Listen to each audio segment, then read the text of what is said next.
ऐनुल अत्तार साहिबा के लिए एक शेर अर्ज है। वजूद जंग से है तस्वीर कायनात में रंग। अल्लामा इकबाल का शेर है, वजूद जंग से है तस्वीर कायनात में रंग, इसी के साथ से है जिंदगी का सोज़े दुरूद। ऐनुल अत्तार साहिबा के बारे में एक मुख्तसर सा तारुफ मैं पेश करना चाहूँगी जो आप सबके लिए जानना बहुत ज़रूरी है।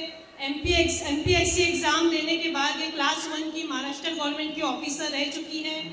35 साल इन्होंने महाराष्ट्र गवर्नमेंट में बतौर MPS क्लास 1 ऑफिसर अपनी खिदमत अंजाम दी है। बहुत सी तंजीमों से, बहुत सी जगह, बहुत से अदारों से वो जुड़ी रही है।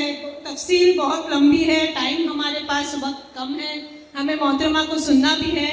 और दो अहम बातें जो इनसे जुड़ी है कि सामाजिक कामों के लिए इन्हें महात्मा फुले का राष्ट्रीय पुरस्कार भी मिला है और सरहदी गांधी का पुरस्कार भी मिला है। तो हमारी कौमी मिल्लत की किसी लेडी का इस मकाम पे पहुंचना, ये हम सभी खवातीन के लिए बहुत फख्र की बात है, बहुत एजाज़ की बात है। इसी के साथ मैं माइक जो ऐनुल अत्तार साहबा को देती हूँ। अस्सलाम वालेकुम, गुड इवनिंग।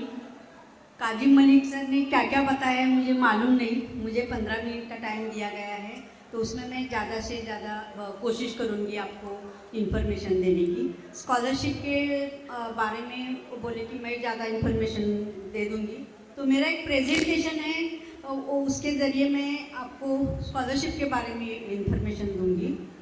लेकिन मेन बात आपको किसी ने पूछा कि इसके फॉरेन एजुकेशन के लिए क्या है, तो फॉरेन एजुकेशन के लिए हमारे पास 2 सुविधा है। एक मौलाना आज़ाद फाइनेंशियल डेवलपमेंट कॉरपोरेशन जो हमारे माइनॉरिटीज़ के लिए है, तो उसके थ्रू 30 लाख का हमको लोन मिलता है। 30 लाख का लोन 5% डिपेंडिंग अपॉन कितना अमाउंट आप लेते हैं, 5% 6% का। और इसके चेयरमैन अपने अंजुमन के सीनियर वाइस प्रेसिडेंट मुश्ताक अंतुरे साहब है।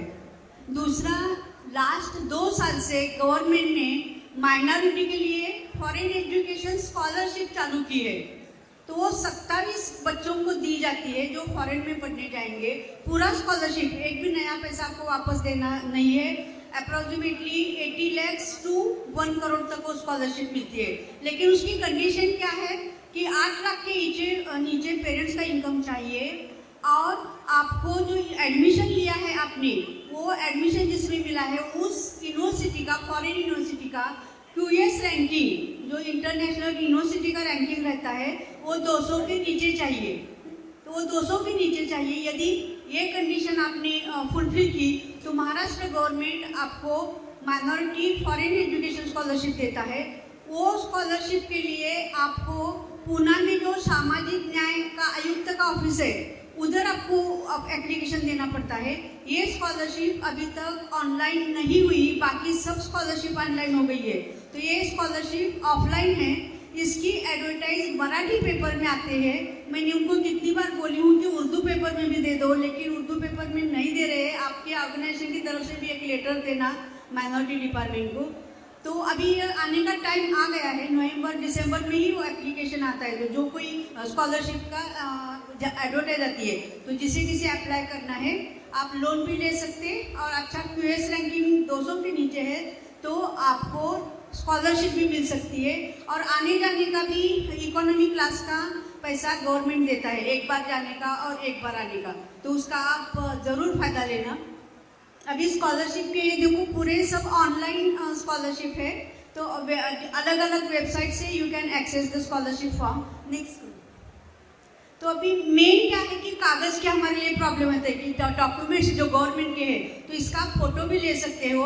तो क्या क्या कौन सी भी स्कॉलरशिप लेना है तो आपका क्या क्या डॉक्यूमेंट्स चाहिए, तो ये है आधार कार्ड चाहिए, देन जिधर एडमिशन लिया है कॉलेज का एडमिशन रिसिप्ट, देन SSC 12वीं का मार्कशीट, देन लास्ट ईयर का मार्कशीट। यदि आप OBC सर्टिफिकेट लेना चाहते हैं तो कास्ट सर्टिफिकेट चाहिए। इनकम सर्टिफिकेट ओरिजिनल लगता है आपको, और इनकम सर्टिफिकेट दूसरा किसका भी नहीं चलता, तहसीलदार का इनकम। और सभी स्कॉलरशिप के लिए अभी गवर्नमेंट ने कंडीशन 8 लाख के नीचे की है। मीन्स पेरेंट्स का इनकम आपका 8 लाख के नीचे चाहिए। 5 लाख, 6 लाख, 7 लाख कितना भी है। तो अपनी जो क्लास 3 क्लास 4 एम्प्लॉय भी है, जो गवर्नमेंट जॉब भी करते हैं, क्लास 3 क्लास में, उनको भी स्कॉलरशिप का फायदा मिल सकता है कि उनका इनकम भी अपने को 60,000 मंथली पगार है तो भी आप स्कॉलरशिप का फायदा ले सकते हो। उसके बाद में हॉस्टल में रहते हैं तो वो लगता है। फिर बैंक का अकाउंट कनेक्टेड विद योर आधार से लिंक होने वाला बैंक का अकाउंट चाहिए, वो भी आपको देना पड़ता है। फिर डोमिसाइल सर्टिफिकेट वो निकालने चालू करो, क्योंकि उसके लिए बहुत टाइम लगता है, स्पेशली जो बाहर से माइग्रेट हो रहे हैं तो अभी से 3-4 महीने तो लगते हैं, तो डोमिसाइल सर्टिफिकेट निकालो। देन उसके बाद में स्कूल लिविंग सर्टिफिकेट यदि आपने लिया तो उसके 20-25 जेरोक्स निकाल के रखो, क्योंकि एक बार तुम जमा करोगे दूसरे कॉलेज में तो वो फिर मिलता नहीं आपको, तो 20-25 जेरोक्स निकाल के रखो, क्योंकि उसमें मुस्लिम भी लिखा रहता है या कौन सी जो कुछ कास्ट है, और डेट ऑफ बर्थ भी लिखा रहता है, तो एलसी आपके पास होना जरूरी है। नेक्स्ट,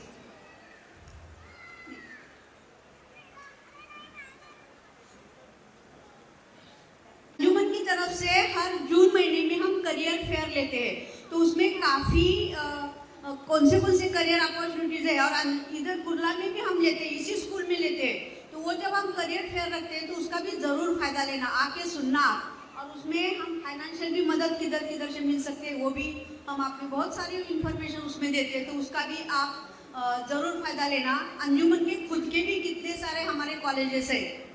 दूसरी एक बात मैं आपको लड़कियों के लिए खास करके बताना चाहती हूँ कि सभी प्रोफेशनल एजुकेशन में लड़कियों के लिए 30% रिजर्वेशन है, 30% reservation, medical, engineering, architecture, pharmacy, degree, diploma. और गए साल से 2024 से यदि लड़की के पेरेंट का इनकम 8 लाख से नीचे है तो पूरी ट्यूशन फी माफ है लड़कियों को, लेकिन एडमिशन को जाते वक्त आपको इनकम सर्टिफिकेट ओरिजिनल लेके जाना है। तहसीलदार का इनकम सर्टिफिकेट आपके पास है तो आपको कोई पैसा फी का नहीं मांग सकता। कौन से भी प्राइवेट कॉलेज में जाओ, गवर्नमेंट कॉलेज में जाओ, तो इसका फायदा सभी हमारे बहनों ने जरूर लेना। माओ ने एक बात ध्यान में रख के आपके हस्बैंड के पीछे पड़ के इनकम सर्टिफिकेट, डोमिसाइल सर्टिफिकेट, ये सर्टिफिकेट्स आप निकाल के रखो। आप खुद भी जाके अभी गवर्नमेंट का जो आपले सरकार सेवा केंद्र है उधर से ही निकलता है। अभी अंजुमन ने भी आपले सरकार सेवा केंद्र के लिए हमने कलेक्टर मुंबई को एप्लीकेशन किया है, हमको 100% मिल जाएगा। तो हमारा भी सेंटर रहेगा मोरलैंड रोड पे कि आपले सरकार सेवा केंद्र, उधर से भी आप सभी सर्टिफिकेट्स निकाल सकते हो उसे जो कुछ रिक्वायरमेंट है। लेकिन पेपर्स रहना बहुत ज़रूरी है। पेपर के बगैर आपको गवर्नमेंट के कौन सी भी स्कीम का फायदा नहीं मिल सकता। अभी सेंट्रल गवर्नमेंट के स्कॉलरशिप्स है as well as state government के स्कॉलरशिप है, लेकिन गए 2 साल से सेंट्रल गवर्नमेंट ने अपनी माइनॉरिटी की स्कॉलरशिप ऑन नहीं की। एनएसपी पोर्टल पे आप जाओगे तो, लेकिन ओबीसी स्कॉलरशिप, अदर स्कॉलरशिप उधर चालू है, और उधर की तरफ प्रोसीजर लंबी है थोड़ा, मैं अभी नहीं बताती आपको, लेट हो जाएगा। लेकिन एचएम को वगैरह मालूम नहीं रहता। ओटीआर बच्चों का 1 टाइम रजिस्ट्रेशन वो निकालना पड़ता है, स्कूल को रजिस्टर करना पड़ता है, जूनियर कॉलेज को पोर्टल पे रजिस्टर करना पड़ता है, और उसके बाद में यू विल बी, तुम्हारा कॉलेज का नाम उधर आना चाहिए ड्रॉप डाउन में, तो ही तुमको you can apply for the scholarship. तो ये सभी प्रोसीजर आपको देखना है कि आपका कॉलेज का नाम है कि नहीं उधर पोर्टल में। अदरवाइज आपको प्रिंसिपल को जाके मिलना है, एचएम को जाके मिलना है। 10वीं से आगे आपको पोस्ट मैट्रिक स्कॉलरशिप मिलती है, 10वीं के पहले आपको 9वीं 10वीं को प्री मैट्रिक स्कॉलरशिप मिलती है, पोस्ट मैट्रिक 15,000 तक मिलती है, और इंजीनियरिंग मेडिकल के लिए आपको 25,000 तक स्कॉलरशिप मिलती है। Professional college merit come means ये सेंट्रल गवर्नमेंट के स्कॉलरशिप से। सेंट्रल गवर्नमेंट स्कॉलरशिप के लिए डोमिसाइल की ज़रूरत नहीं है, सिर्फ इंडियन नेशनल जरूरी है। उसके कारण वो एक डोमिसाइल तुम्हारे पास नहीं है तो आप स्टेट गवर्नमेंट को अप्लाई नहीं कर सकते, you have to apply to the central government. But आप you can apply to the Maulana Azad minorities financial development corporation loan. तो उसके लिए 5 लाख तक का लोन स्टेट गवर्नमेंट देता है, और 10 लाख तक का लोन सेंट्रल गवर्नमेंट से जो फंड आता है उसके थ्रू दिया जाता है, और ओनली 3% इंटरेस्ट है एजुकेशन लोन के लिए। और अभी एजुकेशन लोन की स्कीम ऑन है, बाकी कौन सी भी स्कीम चालू नहीं है। तो आप उसका ज़रूर फ़ायदा लेना। आपको स्कॉलरशिप 50% मिलती है, रिमेनिंग 50% आप मौलाना आज़ाद से लोन लेना। तो आपको माता पिता को एजुकेशन के लिए कोई खर्चा नहीं है। सिर्फ आप जो गवर्नमेंट की सुविधाएं हैं वो सब जान लो, उसके सब पेपर्स ले लो और बच्चों ने जाके आगे पढ़ना चाहिए। एंट्रेंस टेस्ट का सर ने जो बताया ना, उसका एक्चुअली बेस चौथी की, पाँचवीं की, सातवीं की, आठवीं की जो स्कॉलरशिप एग्जाम है वहाँ से चालू हो जाता है। अभी हमारे कुर्ला के स्कूल में हमने सभी स्कॉलरशिप चालू की है। हमारे बच्चे बैठ रहे हैं पाँचवीं के। इस साल चौथी, पाँचवीं, सातवीं, आठवीं सभी 4 स्कॉलरशिप के एग्जाम होने वाले हैं। वो स्कॉलरशिप में आपको लॉजिकल थिंकिंग बच्चों का डेवलप हो जाता है बचपन से, और फिर आगे आप MTS Maharashtra talent search, NTS national talent search, ये एग्ज़ाम आपको क्रैक करने में इजी जाता है। और जो प्रोफेशनल एजुकेशन के जो कुछ CET एग्ज़ाम्स है, अभी कल ही अपना CET सेल जो है, महाराष्ट्र का CET सेल, उन्होंने पूरा टाइम टेबल डिक्लेयर किया है। अभी हमारे MBA कॉलेज, हमारा अल्लाना MBA कॉलेज है, उधर काफ़ी पेरेंट्स हमारे पास आते हैं एडमिशन के लिए जुलाई महीने में। उस वक्त हमने जो यदि उनको पूछा कि तुमने एग्ज़ाम दी क्या, CET दी क्या, तो CET है क्या, CET है, हमको मालूम ही नहीं था, ऐसे पेरेंट्स बोलते हैं। तो अभी जो बच्चे ग्रेजुएट हो चुके हैं उनको MBA की CET देना है, तो आप CET सेल का वेबसाइट है, या मैं ग्रुप में भी डालूंगी, पूरा टाइम टेबल आ चुका है कौन सी CET कब है, MBA की, मेडिकल, इंजीनियरिंग, BEd, DEd वगैरह सब CET का पूरा कल एडवर्टाइज दिए हैं CET सेल ने, तो वो भी आप देखना। और अभी से CET की भी आप तैयारी ज़रूर चालू करना। दूसरी एक मैं बताना चाहती हूँ बात कि एम्प्लॉयमेंट के लिए हम बोलते कि हमको नौकरी नहीं मिलती, लेकिन अभी गवर्नमेंट ने पुलिस भर्ती का मूवमेंट निकाला है और 15,000 पुलिस भर्ती होने वाली है। तो अभी इसमें नवी मुंबई की एडवर्टाइज आई है, मीरा भाईंदर की आई है, मुंबई की आई है, पालघर की आई है, तो सब जगह 1-1, 2-2 हज़ार पुलिस भर्ती होने वाली है।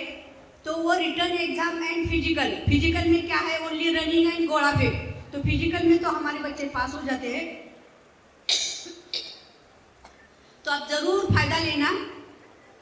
आपको स्टार्टिंग में ही कम से कम 40,000 पगार मिलेगा। 12वीं पास चाहिए, और उनका जो छाती और हाइट का जो मेजरमेंट है वो आपको यूजुअली हमारे सब लड़के लड़कियां, उधर लड़कियों के लिए भी 30% रिजर्वेशन है।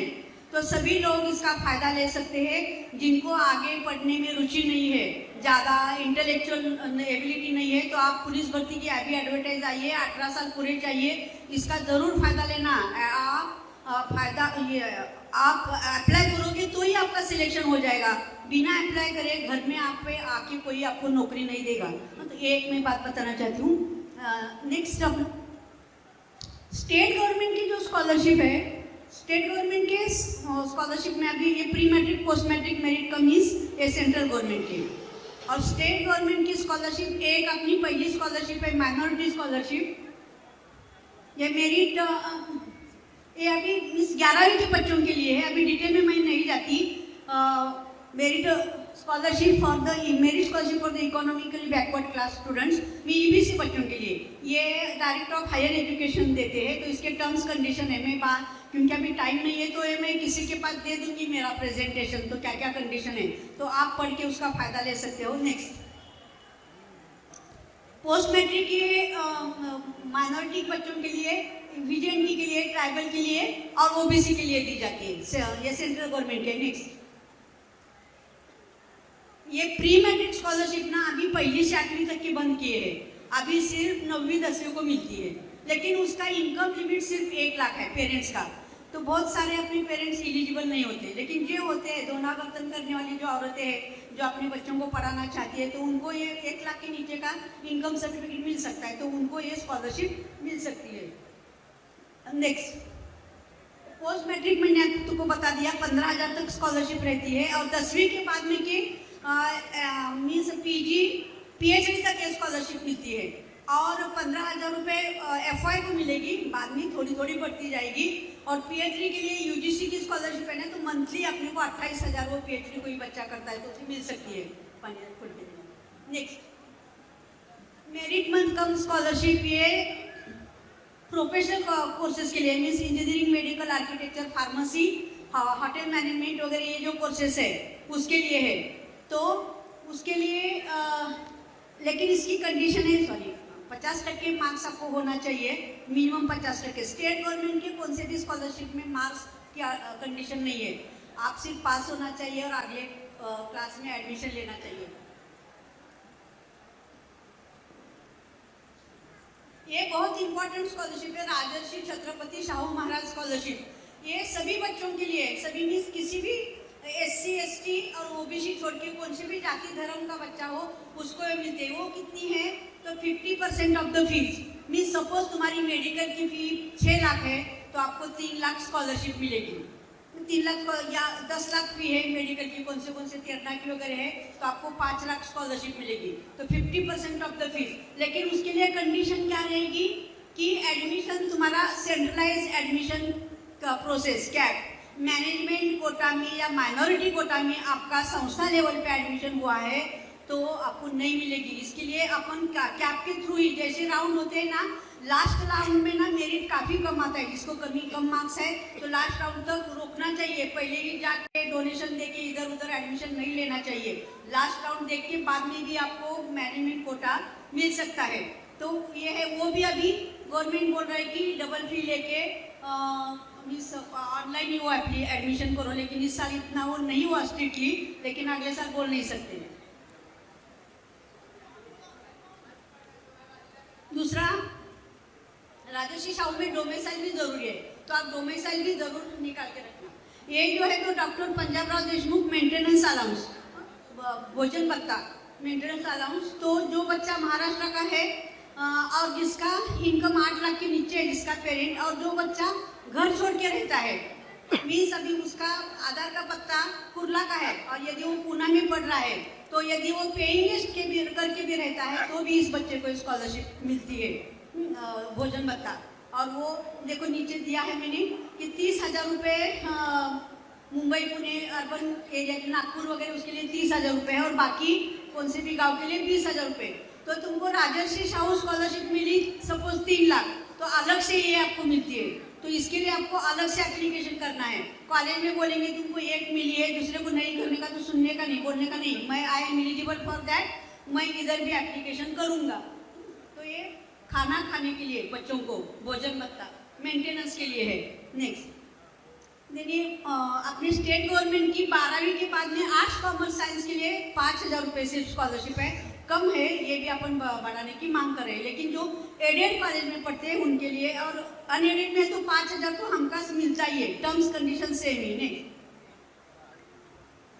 अभी ये प्रोफेशनल कोर्सेज के लिए गवर्नमेंट ऑफ महाराष्ट्र की 50,000 रुपये स्कॉलरशिप मिलते हैं, फिक्स 50,000, या जितनी तुम्हारी फी है उतनी। 1 लाख फी है तो भी 50,000 मिलेगी, लेकिन 50,000 फी है तो आपको 40,000 मिलेगी। 3 लाख फी है तो भी आपको 50,000 ही मिलेगी, लेकिन ये 100% मिलेगी। इसके लिए भी कंडीशन सेम, 7 लाख के नीचे इनकम, डोमेसाइल चाहिए। लेकिन एक इसका फायदा क्या है, आपको कैप के थ्रू सेंट्रलाइज एडमिशन प्रोसेस के थ्रू एडमिशन लेना जरूरी नहीं है। जो बच्चे मैनेजमेंट कोटा में भी एडमिशन लेते हैं वो लोगों को भी ये 50,000 रुपये स्कॉलरशिप मिल सकती है। तो एक्चुअली आपको स्टडी करना है कि अपने बच्चे के लिए कौन सी फायदे की है और कौन से में अपन बैठते हैं। यदि बच्चा ने कैप के थ्रू आया तो उसने माइनॉरिटी में नहीं जाना चाहिए, उसने जाना चाहिए राजर्षि शाहू में, क्योंकि उसमें उसे ज़्यादा मिलेगा। 1.5 लाख फी है तो 75,000 मिलेंगे, माइनॉरिटी में गया तो उसे 50,000 मिलेंगे। तो कुछ कॉलेज वाले, आप मुस्लिम हैं तो आपको इसका ये नहीं एप्लीकेशन करो, वो बोलते हैं आपको माइनॉरिटी स्कॉलरशिप करना है, तो उस वक्त अपन ने बोलना चाहिए कि नहीं मैं इसका भी हकदार हूँ, मैं इसे ही करूँगा। तो ये सब आपको रूल मालूम होंगे तो आप उधर बोल सकते हैं। नेक्स्ट, ये मिनिमम एलिजिबिलिटी वगैरह मैंने बता दिया आपको कि सिर्फ पास होना है, बाकी सब बता दिया। नेक्स्ट, अभी एक तो बंद हो गई है। नेक्स्ट ये Maulana Azad minority development corporation का ये जो लोन है, तो उसके लिए मतलब एक है कि आपको एक जामीनदार देना पड़ता है जो गवर्नमेंट एडेड या किसी परमानेंट जॉब पे है, जो इनकम टैक्स भरने वाला है। तो एक जामीनदार लगता ही लगता है। बहुत बार अपने बच्चों को प्रॉब्लम क्या आता है कि जामीनदार नहीं मिलता, कोई उसे जामीन देने तैयार नहीं होता। तो ये अपना भी फर्ज बनता है कि कोई बच्चा पढ़ रहा है तो उसे अपने को सपोर्ट करना चाहिए। तो उसके सपोर्ट करेंगे तो बच्चे को मौलाना आज़ाद का लोन भी ओनली 3% से मिलता है। और वो लोन आपको वापस कब करना है, तुम्हारा पूरा एजुकेशन, इंजीनियरिंग बच्चा पढ़ रहा है, 4 साल के बाद 4 साल पूरे होने के बाद 6 महीने के बाद जब उसे जॉब लगेगा तब 20 हफ्ते में वो लोन आपको वापस करना है। तो ऐसे चिंता करने की पेरेंट्स को ज़रूरत नहीं कि अभी मुझे कब वापस देना पड़ेगा, वो बच्चा ही वापस करेगा, आपको पेरेंट्स को वापस करने की ज़रूरत नहीं है। तो मौलाना आज़ाद का लोन का बता दिया, फॉरेन एजुकेशन स्कॉलरशिप का बता दिया, वो नहीं है। लड़कियों की जो लड़कियों को फ़ी नहीं है, ये एक आप ध्यान में रखना। इनकम सर्टिफिकेट निकाल के, जैसे अभी 31 मार्च होता है, सब लोगों ने अपना इनकम सर्टिफिकेट निकाल के रखो तहसीलदार के पास जाके, तो आपको सभी स्कीम का फ़ायदा मिल सकता है। एडमिशन के लिए प्रोफेशनल सभी एजुकेशन के लिए सीईटी है, सीईटी का टाइम टेबल आया है, उस हिसाब से आप क्लास ज्वाइन करो, बच्चों को सीईटी के लिए अपेयर करने दो। अभी कभी कभी तो क्या होता है कि सीईटी में लास्ट ना एक भी बच्चे को मार्क है, सिंगल मार्क सीईटी में, तो भी उस बच्चे को एडमिशन मिल गया है लास्ट राउंड में, लेकिन वो एक तो चाहिए, उसने सीईटी में अपेयर होना जरूरी है। बहुत बार हमारे बच्चों को मालूम ही नहीं होता कि सीईटी है। काफ़ी एमबीए के बच्चे हमारे पास आते हैं, उनको मालूम नहीं कि सीईटी लगेगी इसकी, तो वो एक आप ध्यान में रखो। वो टाइम टेबल भी मैं किसी को दे देती हूँ आपकी इनको, तो वो भी आपके ग्रुप में डालेंगे, तो उसका भी आप ज़रूर फ़ायदा लेना। और ये जो मैंने इन्फॉर्मेशन दी उसका भी ज़रूर फ़ायदा लेना। पुलिस भर्ती के लिए बच्चों ने एप्लीकेशन कर देना, इमीडिएटली आपको 15,000 में 100% नंबर लगेगा, 40,000 की सैलरी मिलेगी।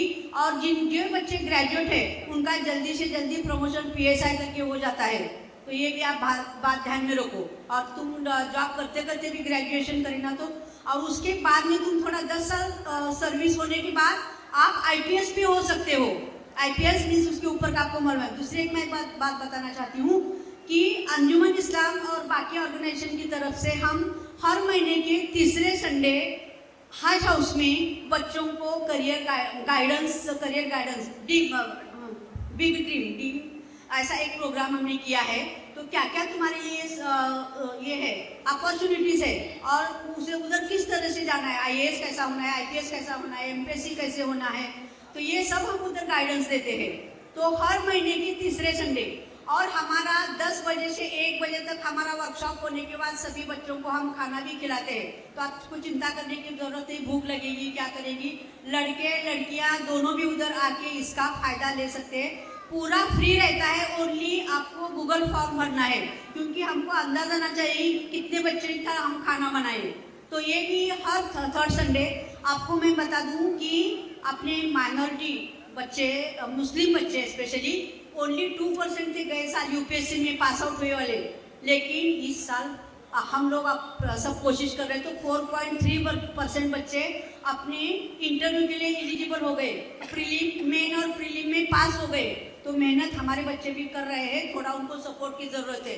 तो हम सबका फर्ज बनता है कि हम उनको सपोर्ट करें और आगे बढ़ाएं। और कुछ भी आपको इन्फॉर्मेशन चाहिए, काजिम मलिक है, मैं हूँ, और भी काफ़ी लोग हैं, तो हमारे पास आप कभी भी आ सकते हैं।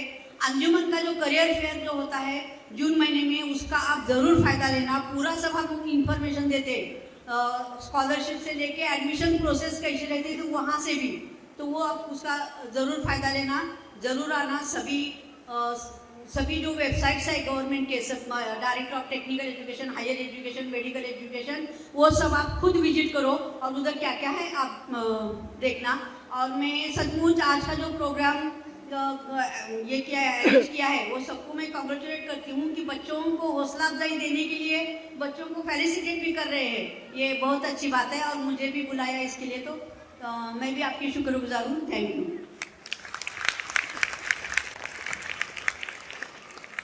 बहुत बहुत शुक्रिया ऐनुल अख्तर साहिबा। मेरे ख्याल से अब आपकी इस तकरीर के बाद ज़्यादा से ज़्यादा हमारे बच्चे और बच्चियाँ करियर काउंसलिंग का जो प्रोग्राम अंजुमन की जानिब से चलाया जा रहा है उसमें पार्टिसिपेट भी करेंगे। और जो पुलिस भर्ती निकलने वाली है उसमें भी मेरी गुजारिश है कि ज़्यादा से ज़्यादा अपने नौजवान बच्चे बच्चियाँ उसमें हिस्सेदारी करें जो आगे की पढ़ाई नहीं करना चाहते।